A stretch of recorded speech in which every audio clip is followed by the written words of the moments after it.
बिस्मिल्लाहिर्रहमानिर्रहीम। अस्सलाम वालेकुम। उम्मीद है सब ठीक ठाक होंगे और सबका रमज़ान बहुत अच्छा गुजर रहा होगा। तो यहाँ अभी सुबह के 8 बज रहे हैं। सहरी करने के बाद नमाज़ पढ़ी और फिर मैं सो गई थी। तो अभी वाटर सप्लाई का पानी आ गया था, तो मैंने सोचा कि कपड़े जो धोने वाले पड़े हैं मैं मशीन चला आती हूँ। तो अभी मैंने मशीन को ऑन कर दिया है और इसमें मैंने कपड़े डाल दिए हैं और अभी तकरीबन 34 मिनट्स जो हैं वो रिमेनिंग है इनको धुलने में। तो तब तक मैं नीचे आ गई, चूँकि आज मम्मा पापा ने, मेरी जो नंद है बड़ी आयशा, उसको ईदी देने जाना था, तो उसकी ईदी वगैरह सारी हमने एक बास्केट में रैप कर दी थी और मीर बैद को भी तैयार करके वो भी साथ चले गए थे। तो उसके बाद काम वाली आ गई, तो फिर मैंने उसके साथ मिलके जो सारी रूटीन की हमारी सफाई वगैरह होती है, मतलब जो डिटेल में होती है, वो भी सारी करवा ली थी। जो जाले वगैरह और सारे शीटों में कपड़ा वगैरह सारा कुछ साफ़ करवा लिया था।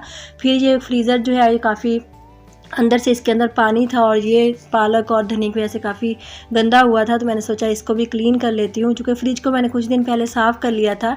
तो यहाँ पे मैंने पालक और धनिया बाहर निकाल लिया है, उसके बाद सब्ज़ मिर्चें भी निकाल ली हैं और ये बॉटल्स वगैरह सारी जो हैं ये इफ्तारी में दूध सोडा बनाने के लिए हम लोग जो है ना इनको हमने फ्रीज़र में रखा हुआ है। तो अभी मैं इसको सारा क्लीन कर लूँगी। और यहाँ पे सारा जो है मतलब बहुत ज़्यादा तो गंदा नहीं था, तो फ्रिज को मैंने 2 दिन पहले 3 दिन पहले साफ़ किया था। तो अभी ईद से 1 दिन पहले फिर उसको हल्का सा साफ़ कर लूँगी। साफ़ करने से थोड़ा ये होता है, चीज़ें भी लगी पड़ी हुई अच्छी लगती हैं और थोड़ी स्पेस भी हमारी जो है ना वो मैनेज हो जाती है। तो यहाँ पे पालक और धनिया को मैंने अच्छी तरह साफ़ करा था। नॉर्मली तो हम कट करके रखते हैं, लेकिन अभी कट नहीं किया है मम्मा ने, तो अभी मैंने इसको ऐसे ही रख दिया है। तो फ्रीज़र को मैंने साफ़ कर लिया है अंदर से दोनों पार्ट्स को, और अभी मैं ऊपर से भी इसको क्लीन कर लूँगी। तो अभी आज मैं आपके साथ बहुत ही मज़ेदार और 2 मज़ेदार सी रेसिपीज़ भी शेयर करूंगी जो बहुत ही क्विक और इजी बनती है। तो यहाँ पे फ्रीज़र को मैं अच्छी तरह से क्लीन कर लूँगी। बाकी जो काम वाली है उसके साथ सारा जो रूटीन का डस्टिंग वगैरह थी, शीट्स वगैरह को साफ़ करना और सारे घर की सारी सफाई जो है ना डिटेल में हमने करवा ली थी, क्योंकि लॉकडाउन होने वाला था, तो फिर हो सकता है उनकी भी छुट्टियाँ स्टार्ट हो जाती हैं। तो यहाँ पर सारी सफाई हो चुकी थी, उसके बाद कपड़े भी धुल चुके थे सारे। और फिर मैंने सोचा कि अभी मैं एक फ़ेस पैक बना लेती हूँ। ये मैं नॉर्मली यूजुअली ना यूज़ करती रहती हूँ, तो बहुत रेगुलर यूज़ नहीं करती हूँ ऐसे, मतलब कि जब कोई इवेंट वगैरह होता है तो मैं 3-4 दिन लगातार इसको यूज़ कर लेती हूँ। तो यहाँ पे ये और नॉर्मल, ऑयली और ड्राई हर स्किन के लिए बिल्कुल परफेक्ट है। ये सारे नेचुरल इंग्रेडिएंट्स हैं। तो यहाँ पे मैंने मसूर की दाल को यहाँ पे पीस कर रखा हुआ है। तो यहाँ पे मैंने 1 टीस्पून मसूर की दाल ली है, 1 टीस्पून मैंने इसमें डाला है ऑरेंज पील पाउडर। तो जब सीज़न था तब मैंने ऑरेंज का पाउडर बना के भी रख लिया था, छिलकों को पीस के सुखा के। और 1 टीस्पून मैंने इसमें बेसन डाला है और थोड़ा सा हम इसमें हल्दी डालेंगे थोड़ी सी, और साथ में इसमें डालूँगी शहद। चूँकि शहद जो है बहुत ही ज़बरदस्त है स्किन के लिए, स्किन को ब्राइट करता है और ग्लो भी लेके आता है। तो यहाँ पर मैंने शहद ऐड कर दिया और अब मैं इसमें डालूँगी यहाँ पे दही का पानी। दही ऐड नहीं करना है, दही का पानी ऐड करना है। तो ये मैं पर्सनली भी यूज़ करती हूँ, इसका कोई साइड इफ़ेक्ट नहीं है। और अगर आपकी स्किन पे पिंपल्स वगैरह भी हैं तो उनको भी ये क्योर करता है। तो चूँकि ऑरेंज पील पाउडर जो है वो बहुत ही ज़बरदस्त है, मैंने इसको पर्सनली यूज़ करके देखा है।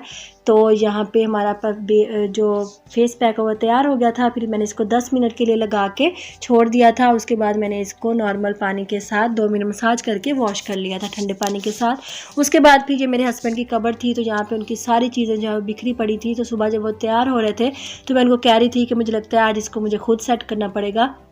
नॉर्मली वो ये खुद ही सेट करते हैं, क्योंकि उनको पता है कौन सी चीज़ किस बॉक्स में रखनी है, किस कंपनी की किस ब्रांड की घड़ी जो है वो किस बॉक्स में रखनी है। तो मैं ये सारी चीज़ों पे फोकस नहीं करती हूँ, तो मैं ऐसे ही बस रैंडमली कोई भी जो भी डिब्बा हाथ आता है मैं उसमें डाल देती हूँ। तो यहाँ पे मैंने ऐसे ही कि जल्दी जल्दी में जो मैंने कफलिंग्स थे उनके वो सारे ऐसे गड़बड़ कर दिए हैं। तो कोई एक बॉक्स में था, कोई एक मतलब पेयर नहीं था, ऐसे कोई किसी बॉक्स में कोई किसी बॉक्स में रख दिया था। तो फिर मैंने उसको दोबारा से सेट किया और उसके बाद सारी वॉचेज़ वगैरह जो हैं वो भी रैंडमली पड़ी हुई थी। तो चूँकि मैंने कपड़े वगैरह निकालने होते तो मुझे काफ़ी दिक्कत होती थी। तो वो नॉर्मली वो खुद ही यहाँ पे सारा कुछ सेट करते हैं, तो मैंने सोचा अभी उनका खुद का टाइम भी नहीं लगता है। तो पहले भी मैं ऐसे मतलब कि जब मैं सेट कर देती हूँ ना तो मुझे कहते हैं उन्होंने सारी चीज़ें मेरी गड़बड़ कर दी हैं। तो फिर मैं उनको कहती हूँ कि मुझसे ऐसे ही सेट होती हैं, क्योंकि मुझे बहुत मुश्किल लगता है कि अब जो घड़ी जिस ब्रांड की है मैं वो डिब्बा मुझे समझ नहीं आती कि वो जिसकी है किस कंपनी की है किस में डालूँ, तो मैं ऐसे रैंडमली डाल देती हूँ। तो आज भी मैंने ऐसा ही किया था। तो मैंने सारी जो है ना उनकी चीज़ें ऐसे ही रख दी थी, लेकिन ये है कि सेट करके रख दी थी, थोड़ी स्पेस बन गई थी। और यहाँ पे मैंने मीरब का पाउडर भी यहीं पे रखा हुआ है, उनके सारे परफ्यूम्स वगैरह भी यहीं पे रखे होते हैं। अगर मैं इनको बाहर रख लेती हूँ ना तो फिर मीरब नहीं छोड़ती है। तो यहाँ पे कबर्ड बिल्कुल क्लीन हो गई है और कपड़े भी धुल चुके थे, तो इनको सबको मैं उतार के ले आई थी। उसके बाद इनको मैंने मतलब कि तय वगैरह कर लिया, और साथ ही मैंने जो कॉटन कपड़े थे ना जब धोए थे उनको साथ ही कलर वगैरह भी लगा दी थी। तो कपड़े भी समेट लिए और अभी हम चलते हैं अपनी रेसिपी की तरफ। और चूँकि अभी ज़ोहर का टाइम हो चुका था, तो अभी तकरीबन हाफ़ आवर मैंने नमाज़ पढ़ने के बाद हाफ़ आवर में दोनों रेसिपीज़ तैयार कर ली थी। तो यहाँ पे मैंने तकरीबन 250 ग्राम चिकन लिया है बोनलेस, उसका मैं कीमा बना लूँगी। तो कीमा हमारा हो चुका है, अभी हम इसको निकाल लेंगे एक बोल में। तो ये देख सकते हैं आप, तो बहुत ही यम्मी और टेस्टी बनती है और बहुत झटपट बन जाती हैं।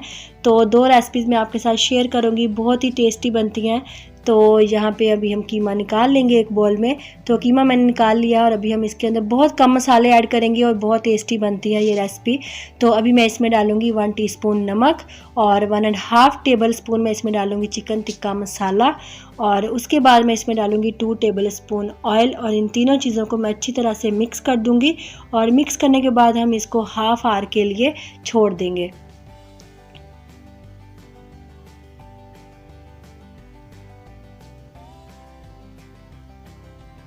तो यहाँ पे मैं इन सारी चीज़ों को मिक्स कर रही हूँ।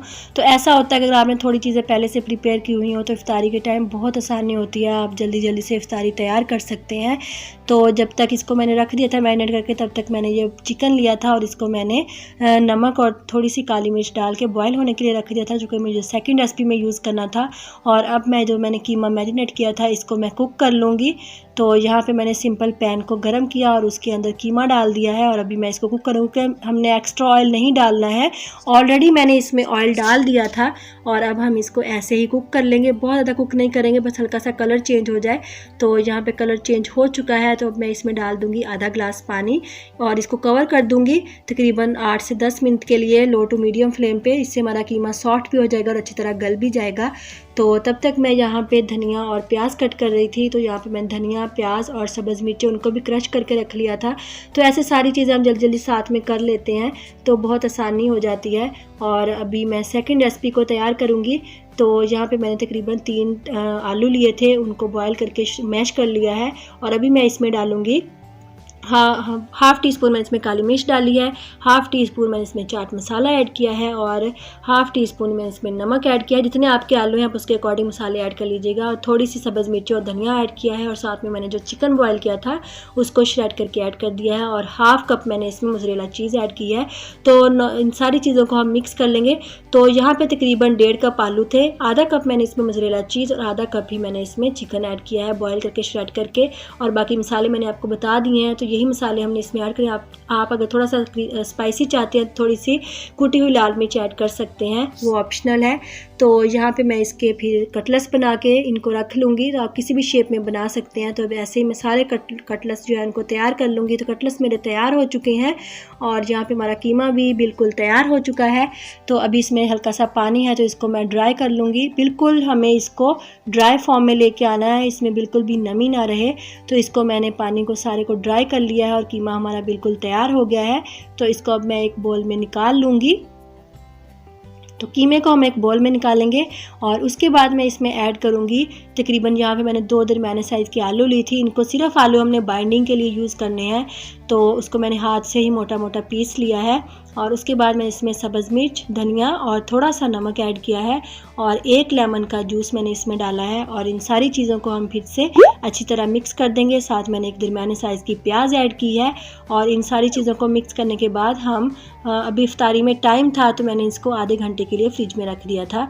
और यहाँ पे मेरी दोनों चीज़ें तैयार हो चुकी थी, और उस दौरान अब फिर मैंने थोड़ा सा मतलब कि कुरान पाक पढ़ लिया था, और अभी इफ्तारी का टाइम हो गया था। तो फिर मैंने यहाँ पे मैं समोसे बना रही हूँ। तो बहुत ही आसान मेथड है, आप इसको फॉलो करके बहुत ज़बरदस्त शेप के साथ बिल्कुल ट्रायंगल समोसा जो है वो बना सकते हैं। तो ये जो पॉकेट बनी थी इसके अंदर मैंने मिक्सचर हमारा जो तैयार किया था उसको ऐड कर दिया है, और अभी इसको मैं कॉर्नर से कॉर्नर मिला दूँगी। अगर आप बहुत ही क्रिस्पी अपने समोसे बनाना चाहते हैं तो जो हम पापड़ी नॉर्मली खाते हैं उस पापड़ी को फ्राई करके 2 पापड़ियाँ आप उसको पीस कर तो मिक्सचर में ऐड कर दें। आपके समोसे बिल्कुल भी सॉगी नहीं होंगे, बिल्कुल क्रिस्पी रहेंगे। तो यहाँ पे जो मैंने कटलेट्स तैयार किए थे उनको भी मैंने अंडे में डिप करके ब्रेड क्रम्स लगा के उनको फ्राई कर लिया है। तो अभी ये फ्राई हो रहे हैं, तो अभी मैं सारी इफ्तारी जो है ऐसे ही रेडी कर लूँगी। तो ये मेरा आज का छोटा सा व्लॉग था, मेरी रूटीन थी सफाई की और इफ्तारी की जो मैंने आपके साथ शेयर की है। तो उम्मीद है आप लोगों को अच्छी लगी होगी। अगर आपको कुछ भी अच्छा लगा हो तो प्लीज़ मेरे चैनल को सब्सक्राइब कीजिएगा और बिना सब्सक्राइब किए नहीं जाइएगा और बेल नोटिफिकेशन को ऑन कीजिएगा। इससे मेरी हर आने वाली बहुत ही ज़बरदस्त सी वीडियो आपको मिलती रहेगी। तो अभी हम इफ्तारी करेंगे, तो मिलेंगे नेक्स्ट वीडियो के साथ बहुत ही मज़ेदार और इंटरेस्टिंग सी। तो अपना बहुत सारा ख्याल रखिएगा, दुआ में याद रखिएगा। रमज़ान अपने इख्तिताम को है, तो सब एक दूसरे को दुआ में याद रखिएगा। अल्लाह सबका हामी और नासिर हो। तो मिलेंगे नेक्स्ट वीडियो में, और मेरे चैनल को सब्सक्राइब करना नहीं भूलिएगा। अल्लाह आपका हामी और नासिर हो। अल्लाह हाफिज़।